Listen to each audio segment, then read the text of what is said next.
जब झगड़ा कैसे घर में होता है, जब शौहर कहता है, अरे बैठ जाओ ना यार, सुनो ना इधर ध्यान से सुनो, कि जैसा मैं हूं वैसी मेरी बीवी बन जाए, जैसा मैं हूं वैसी मेरी बीवी बन जाए। मैं लिख करके दे रहा हूं, कभी नहीं बनेगी। आप अपनी औरत को अपने हाल पर छोड़ दीजिए, नसीहत करते रहिए, कभी झगड़ा नहीं। झगड़ा कहां होता है? जब लड़के की मां कहती है घर में कि बेटे की मां मैं हूं, मालिक घर की मैं हूं, यहां झगड़ा होता है। अगर बेटे की मां का ख्याल बदल जाए कि ये मेरी बहू नहीं है, बेटी से बढ़ करके है, बेटी तो घर छोड़ करके चली गई, बेटी की जगह जो बहू आई है वो बेटी से बढ़ करके है, तो झगड़ा खत्म हो जाए। झगड़ा कैसे होता है? कैसे होता है? जब बहू आकर के सीना तान करके बोलती है मैं रानी बन करके आई हूं, नौकरानी बन करके नहीं आई, यहां झगड़ा होता है।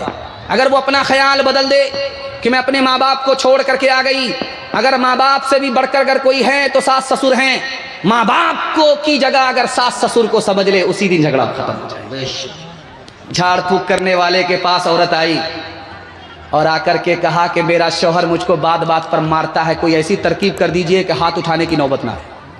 ऐसी मजबूत तरकीब करूंगा कि हाथ उठाने का ख्याल भी नहीं करेगा। पानी दे दिया, दम करके दे दिया, तो औरत ने कहा इस पानी से क्या होगा? कहा इस पानी में बहुत बड़ा जादू है, लेकर के जाओ। जब झगड़ा मियाँ बीवी का शुरू हो जाए तो 2-4 घूंट मुंह में पानी लेकर के बैठ जाना, कुछ बोलना नहीं।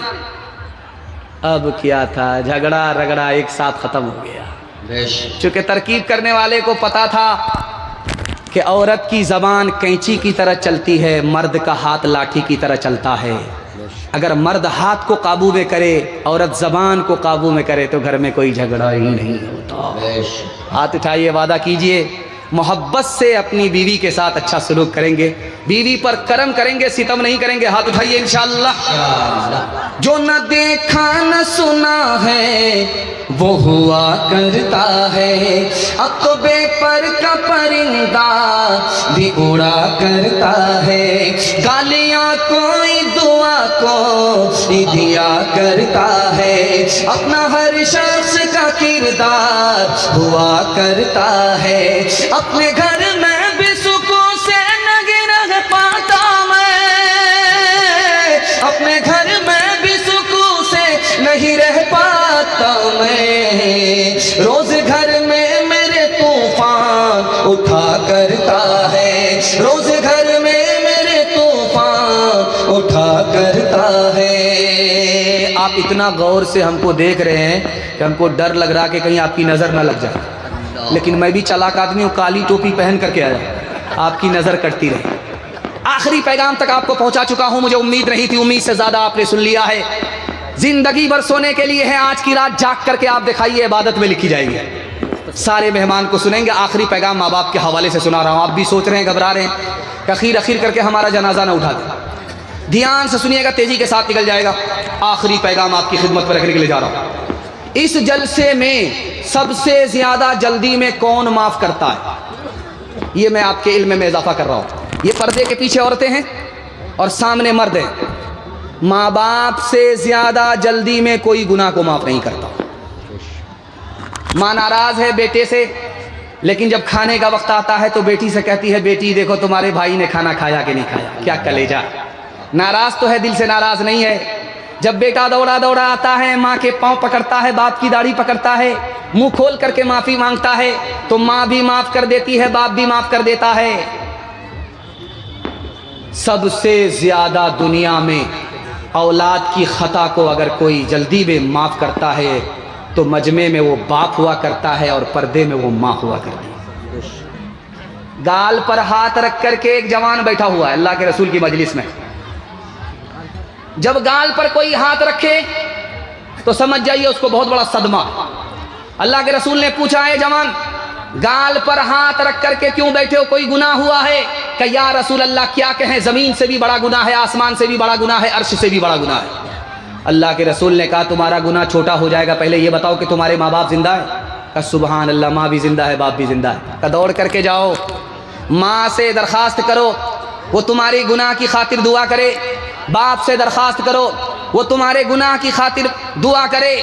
माँ बाप धरती पर तुम्हारे खातिर हाथ उठा दे, तुमको अपने माँ बाप का मकाम और मर्तबा मालूम नहीं है। اللہ کے ہاں تمہارے ماں باپ کا مقام و مرتبہ اتنا بڑا ہے کہ تمہارے ماں باپ نے اگر دھرتی پر ہاتھ اٹھا دیا تو وہ گناہ جو عرش سے بڑا ہے وہ چھوٹا ہو کر کے معاف ہو جائے گا. ہاتھ اٹھائیے, وعدہ کیجئے شادی سے پہلے ماں باپ کی اور شادی کے بعد ساس سسر کو کما کر کے کھلائیں گے. ہاتھ اٹھا دیجئے انشاءاللہ. سارا مجمع پیدا. ماں کی ممتا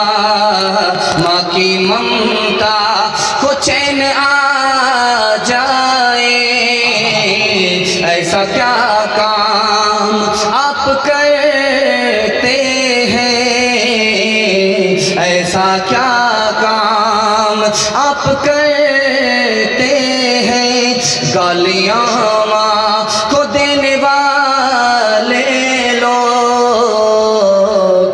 یقینی کی موت مرتے ہیں, باپ کا کچھ نہیں رکھتے بقا, وہ جو کمزور خون سے لڑتے ہیں, وہ جو کمزور خون سے لڑتے ہیں. 3 وعدہ کیجئے, 3 وعدہ کیجئے, جلسہ کامیاب ہو جائے گا. ہاتھ اٹھائیے, وعدہ کیجئے. اللہ کے وعدہ کریں گے انشاءاللہ, رسول اللہ کی اطاعت کریں گے انشاءاللہ, مخلوق کی خدمت کریں گے انشاءاللہ. 3 کام چھوڑ دیجئے, مصیبت آپ کو چھوڑ دے گی. ہاتھ اٹھائیے, وعدہ کیجئے, گناہ نہیں کریں گے انشاءاللہ, غلط نہیں کمائیں گے انشاءاللہ, غلط ماحول میں نہیں جائیں گے انشاءاللہ, نہ کتابوں سے نہ بازوں سے نظر سے پیدا. دین ہوتا ہے بزرگوں کی نظر سے پیدا, نہیں سیکھا انہوں نے دین رہ کر شیخ کے گھر میں, پہلے کالج کے چکر میں, مرے صاحب کے دفتر میں تھے, کیک کے چکر میں تو روٹی بھی گئی, بڑی شیخ کی ٹاک میں تھے تو چھوٹی بھی گئی, نہ مانی بات وائز کی تھے, پتلون کے چکر میں تلنگوٹی بھی گئی. وآخر دعوانا الحمدللہ رب العالمین. بارک اللہ.